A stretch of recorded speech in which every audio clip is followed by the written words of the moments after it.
Hai baby. Ketemu lagi di channel YouTube Bu Andri. Bagaimana kabar kalian hari ini? Semoga adik-adik selalu dalam keadaan sehat ya. Pada video kali ini kita akan membahas materi tema 1 kelas 4 muatan bahasa Indonesia tentang gagasan pokok dan gagasan pendukung. Sebelumnya, jangan lupa berdoa terlebih dahulu ya, supaya apa yang kita pelajari kali ini bermanfaat. Oke, let's check it out. Om Swastiastu, selamat pagi adik-adik, ketemu lagi di channel YouTube Bu Andri. Pada video kali ini kita akan membahas materi tema 1 di kelas 4, indahnya kebersamaan. Nah, adapun yang kita bahas di video kali ini yaitu subtema 1 tentang keberagaman budaya bangsaku. Muatan pelajaran bahasa Indonesia KD 3.1 dan 4.1 tentang gagasan pokok dan gagasan pendukung. Kita mulai pertama dengan pengertian gagasan pokok. Gagasan pokok atau gagasan utama adalah topik yang dibahas pada suatu teks.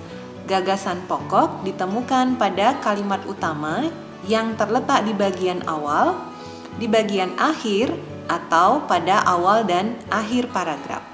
Nah, sedangkan gagasan pendukung adalah uraian atau informasi tambahan pada suatu bacaan. Nah, cara menentukan gagasan pokok dan gagasan pendukung. Yang pertama, bacalah teks dengan cermat. Yang kedua, cermati kalimat pertama hingga kalimat terakhir pada setiap paragraf. Yang ketiga, temukan kalimat utama dan kalimat penjelas dalam suatu paragraf. Nah, misalnya di sini Ibu berikan satu paragraf dengan judul batik.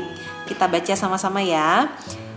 Batik. Batik merupakan kain tradisional Indonesia. Batik dihasilkan dengan cara dilukis atau dicetak menggunakan malam atau lilin yang dipanaskan. Kain batik berasal dari Pulau Jawa. Seiring berkembangnya waktu, batik tidak hanya ada di Pulau Jawa. Beberapa daerah di luar Pulau Jawa juga menggunakan batik sebagai pakaian tradisional, misalnya batik Bali.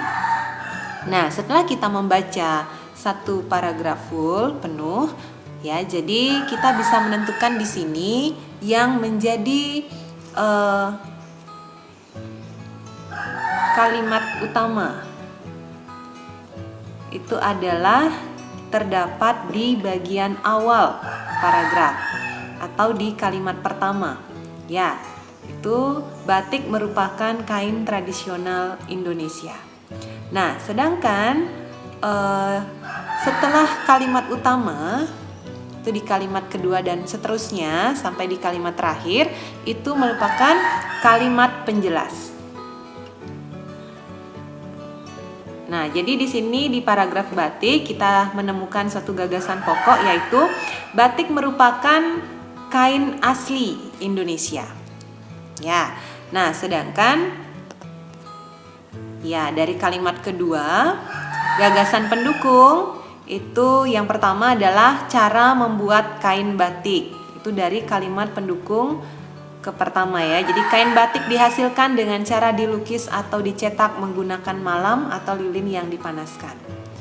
Kemudian yang kedua dari kalimat pendukung kedua ya, gagasan pendukung yang kedua yaitu tempat asal kain batik. Jadi kain batik berasal dari Pulau Jawa. Dan kalimat pendukung yang ketiga yaitu persebaran kain batik itu terdapat di kalimat pendukung ketiga dan keempat. Nah, jadi sampai di sini dulu Ibu jelaskan tentang materi gagasan pokok dan gagasan pendukung. Nah, nanti adik-adik silakan baca-baca lagi paragraf-paragraf yang bisa digunakan untuk latihan dalam menentukan gagasan pokok dan gagasan pendukung. Ya, sampai ketemu lagi di video selanjutnya. Selamat pagi.